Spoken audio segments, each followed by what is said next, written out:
The Mighty Nein is here. Critical Role's animated series over their second campaign, The Story of the Mighty Nein, has just dropped its first episode 2 weeks earlier on Amazon Prime's YouTube channel. And holy shit, you guys, is it freaking amazing? Hello everyone, I'm Finn. Welcome back to finnfilms. As those of you probably know who watch my videos, I am a massive fan of Critical Role and a lover of Campaign 2. So that's why today we're going to be breaking down and explaining everything that happened in the Mighty Nein Episode 1 from all of the references to Campaign 2, as well as the pretty massive changes they're making to the storyline of specifically the animated series from the Critical Role campaign. As in our first episode, we kind of dive into the world of Wildemount and the events that took place before Episode 1 of Campaign 2. As we see Trent Ickathon and his Volstruckers Astrid and Eadwulf steal the beacon from the Xhorhasian dynasty, setting off the events of Campaign 2 in this war between Xhorhas and Wildemount. Bo gets sent on her mission by Dyren, and finally we get to witness the birth of the companionship between two of my favorite characters, Caleb and Not. So then, join me for the Mighty Nein Episode 1, Explained. So for some quick context, Episode 1 of the Mighty Nein follows the events that take place before the actual first episode of Campaign 2. As while a lot of the broad plot points are going to be kept from Campaign 2 for the animated series, much of the primary plot for the animated series has been tweaked and changed. Specifically, there is an emphasis on the beacon and Trent Ickathon as the big bad evil guy. So then, the Mighty Nein Episode 1 opens with a shot of the Luxem beacon in the Xhorhasian dynasty, as we watch a Kryn ritual of consecration take place. Consecration being a cycle of reincarnation that takes place for those worthy enough in the Xhorhasian dynasty. As we watch the woman's husband end her life, her spirit then being absorbed into the beacon, to be reborn again at a future time. However, the ritual is then interrupted by an attack, as this priestess orders the beacon to be locked down in a safe place. This attack is by a group of Volstruckers, a secret mage assassin trained by the Cerberus Assembly member Trent Ickathon in secret. The group being led by Astrid and Eadwulf, fellow students of one of our main characters and members of the Mighty Nein, Caleb Widowcast. As we then watch this group steal the beacon, fleeing out into the wastes of Xhorhas as they are pursued by the Kryn soldiers. One of the Volstruckers using a spell amplified by a Residium shard to break the barrier of darkness that surrounds the Xhorhasian dynasty, as they then escape across the border into the Empire. For some more context, Xhorhas is an empire controlled by drow elves that are sensitive to daylight, so they have created an enchantment that creates a perpetual darkness surrounding said empire. The Volstrucker is staked to the Rockguard garrison, an empire outpost near the border, where their contacts are supposed to meet up with them, but they run into a trap that was set by the Kryn. They are pursued across this bridge when suddenly a massive explosion rings out in 12 direction, as our screen then fades to black. We flash over to Caleb, one of our main characters and eventual member of the Mighty Nein, getting his ass kicked by a couple of thugs in the streets of an Empire town. Caleb then scaring them off by rubbing shit on his face and chanting fake magic spells at them. Caleb we see is trying to get into a magical pet shop called the Mystic Banshee, while we see the shadow of our little goblin friend and future fellow member of the Mighty Nein, Not the Brave, watching him from the shadows.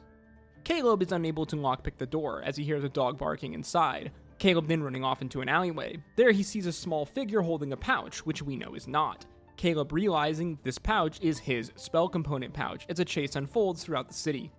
Not believing she got away from the man, dumps the pouch down onto the ground, seeing it's just a bunch of what is to her useless junk. Caleb catching up to her, demanding she give the pouch back, as Not pulls a knife out, the two then scuffling again. In the scuffle, Not's mask falls off, where it is revealed that she is a goblin, a race that is not exactly welcomed within open arms in the Dwendalian Empire. Caleb begs her for the pouch back, as we know he needs these things to do any sort of magic, as he is a wizard. Not ultimately relenting, giving it to him as she takes a deep drink, as our girl here has a bit of a drinking problem. Caleb and Not then come to an agreement. He will buy her alcohol, as it is easier for him to get as a human. In exchange, Not will help him get into the shop. We flash over to Trent Ickathon and all of his evil, big bad evil guy glory, giving a lecture on pain to a class of would-be wizards, as he uses his magic to turn off the pain receptors in a bound bugbear. The man then brutally cutting open his torso. Yeah, if it isn't obvious, this is definitely our big evil guy for the animated series. Trent being a member of the Cerberus Assembly, a high-ranking group of mages within the government, as well as the man who has created the Volstrucker program and personally trains them. Again, if we remember, the Volstrucker are the secret mage assassins who stole the beacon in the opening scenes, this group having very personal ties to one of our main characters, Caleb. Trent's lecture is interrupted as he is told he is being summoned by King Dwindle and Rexingtrim, meaning that Trent here is likely in Zadash or somewhere else in the Empire. Trent makes its way to the council chambers, where we see King Dwindle along with some other characters from Campaign 2, specifically Vestaragna, a member of the Cerberus Assembly, along with a character I suspect to be one Archmage Ludinus Deleth, a character who fans of Critical Role Campaign 3 are, well, very familiar with. We see the council is discussing the events at the Rockguard garrison, as King Dwindle was sent a message by the Bright Queen, the leader of the dynasty, telling him that their beacon, a holy artifact, was stolen by his men, and that this is an act of war. No one here except for Trent actually knows that these events are true, so King Dwindle believes that this is just a plot, that the Bright Queen is using this to end the long-spanning Cold War between the two nations, and that she is just looking for a reason to escalate their Cold War into actual fighting. As the king then asks Trent his opinion, Trent telling him that all they need to do is foster fear among their empire, and that the nation will be fully behind open war, as they seemingly plan to run a propaganda campaign, saying that the dynasty wants to destroy the empire and then cover in perpetual night. Vestaragna then tells Trent that the Cobalt Soul Monastery has been requested to investigate the theft of the beacon, Trent saying they likely won't find anything, as remember, no one outside of Trent and those closest to him know that he was the one behind the theft of the beacon. We flash over to the Rockguard garrison, where we see future Mighty Nein member and member of the Cobalt Soul, Beauregard Lionette, investigating the crime scene, specifically the remnant of the massive explosion we saw earlier in the episode, accompanied by her Cobalt Soul superior named Rusamir. Rusamir is convinced that the bloody outcome at the garrison was done by the handiwork of, in his words, the bloodthirsty savage Crix, aka the Kryn dynasty. Beau, though, is able to follow the details that she sees with her eyes in a very Sherlock-esque way, realizing that something does not quite add up here. Beau finding a strange shard of green glass, what we know is residuum, a magical crystals that amplify magical spells. Back in town, we see Caleb and Knot setting up a plan to break into the pet store, not wanting Caleb to make a distraction, specifically for him to pretend to be sick, in her words, the classic Upchuck plan, a fun reference to the many plans and schemes that her and Caleb would come up with and run in Campaign 2. Caleb, though, sucks at pretending to be sick, so Knot punches him in the stomach, getting the distraction she needs to pick the lock on the door. Meanwhile, at the Cobalt Soul Archive, we see Beau getting chewed out by her superior Xenoth for her attitude issues, and her arrogance, as she is only an initiate in training for the Cobalt Soul. We know that the Cobalt Soul in practice is supposed to be a bastion of truth, a monastery that is outside the influence of the Empire and the Dynasty, that follows the ways of the goddess Ioun, the knowing mistress. However, we will see that in reality, this is very much not the case. Xenoth pushes back on Beau's critiques of Rusamir, saying that Rusamir's reasoning is pretty sound, for assuming that this is the work of the Kryn. Beau telling Xenoth that she thinks the Kryn weren't trying to start a war, but they set a trap for 3 thieves, and whatever these thieves stole must be very important. Beau believing that this is likely a weapon that led to the explosion, and since no weapon was recovered at the scene, someone out there must have it, as she gives the Residium Crystal to Xenoth, who we can tell from his reaction is familiar with it. Xenoth then saying he is benching her, sending her back to the stacks in the archive, Beau not taking this well, displaying her crass and abrasive personality that she is famous for. Xenoth then has a brief conversation with Expositor Dyron, an important character from Campaign 2, who asks Xenoth why he doesn't just get rid of Beau. Xenoth saying he wishes he could, as we know from Beau's backstory that she was sent to the Cobalt Soul by her father, a once wealthy wine merchant and a man of some influence within the Empire. Back in the pet store, we see Knot catch her own reflection as she is ashamed of being a goblin, a little teaser to her backstory, until she is jump scared by a freaky octopus creature. Caleb we see is looking for something specific in the store, a strange bat-like creature, as we watch him open the cage, grabbing what appears to be the guano from the bat, which he needs as a spell component. Knot meanwhile seeing a wanted poster for murder with Caleb's face on it in the store. Just as they are trying to leave, the shopkeeper suddenly comes back in, Knot drawing her dagger, Caleb stopping her though as her dagger hits the tank containing the octopus.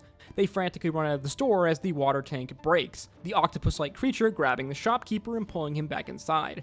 Outside the Cobalt Soul, we see Beau tailing Xenoth as he heads into the more shady districts of Zadash, going into a clothing store called McGlynn's Finery. Beau following him inside, but Xenoth is nowhere to be seen. Beau quickly punches out the shopkeeper, finding a hidden lever that opens a secret door.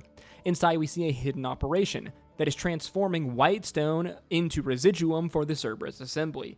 Xenoth meeting with a Volstrucker who works for Trent, as we learn that Xenoth is in league with Trent and is helping to cover up the explosion at the Rockguard garrison, but Xenoth is in the dark on what exactly Trent is up to and the heist of the beacon. Beau then follows the Volstrucker out into the alley where she gets jumped, getting her absolute ass handed to her. But I have to say, she puts up a pretty good fight, especially for being a level 1 monk, but she's no match for a juiced up mage assassin. Beau then wakes up having been saved by Dyron, as she attacks her not knowing who she is. Dairon hitting her with a classic stunning strike, as she realizes that Dairon is an expositor within the Cobalt Soul. Lucky for Bo, Dairon was tailing her, saying she is lucky to have survived an encounter with a Volstrucker. The Cobalt Soul being unaware of who in the assembly is training the Volstruckers, however we know it is Trent. Dairon, we learn, has been investigating this explosion at the garrison and is aware that Xenoph along with other Cobalt Soul members have betrayed them.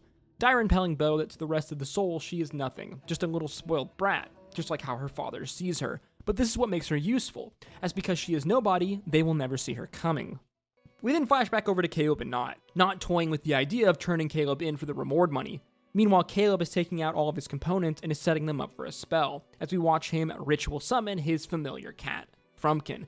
Caleb getting emotional at seeing his old friend for the first time in a long time, not realizing that Caleb is in fact an adept spellcaster, as we watch the spell fade, Frumpkin disappearing, Caleb breaking down in tears. Caleb telling Not he is capable of much more magic, but he has lost his magic, and he must rely on magical components. Not then presents Caleb with a deal. They can travel together, and she will help him by stealing stuff for him, and that maybe they can help each other in the future, as we know Not's true goal here is for Caleb to help rid her of her goblin form, but that's not to come until way later in this series.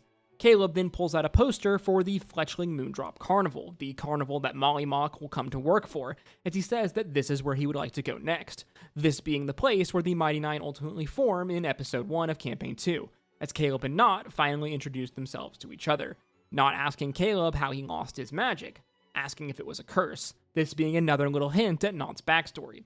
Caleb saying that someone took it from him, Not asking if he killed that person, Caleb saying not yet. As we flash over to Trent with Astrid and Eowulf, this being a very little obvious foreshadow here as Caleb is referring to these three characters, as we see their fellow Volstrucker who is with them on their mission is half incinerated after the explosion, Trent ending the boy's life. They look over seeing the beacon flashing, as we watch the soul of the young man be taken into the beacon, as one of the true natures of the beacon is revealed to Trent, the fact that it is a holy artifact to the Kryn, and it is used in the reincarnation of the soul of the spirit into another body.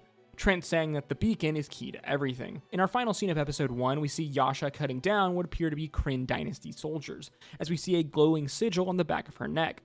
Yasha being under the control of the demon Oban at this time in the series, as she demands to know where the thieves took the beacon, as episode 1 of the Mighty Nein animated series comes to an end.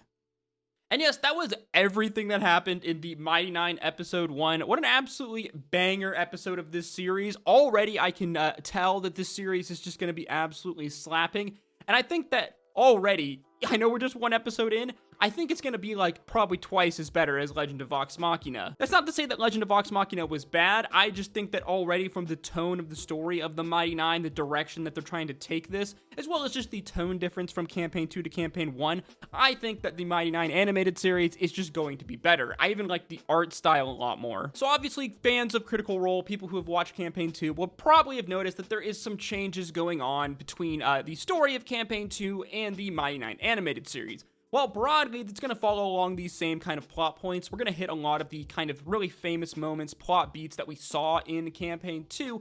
Overall, the kind of narrative story and direction is going to change a little bit. The primary focus of the animated series being this conflict with the beacon, specifically focusing in on Trent Ickathon, the Volstruckers, his relationship to Caleb, and the relationship between the beacon. This beacon storyline very much being the kind of primary, main, overarching plot points that really the kind of entire story revolves around, as we see here from the kind of opening events of episode 1. With Trent Ickathon very much taking the place as the kind of main antagonist, big bad evil guy, if it isn't obvious again from the events of episode 1, where they really ham up just how absolutely awful and horrible Trent is. And now the beacon and the conflict between Jorhast and the Dwendalian Empire was a plot point within Campaign 2.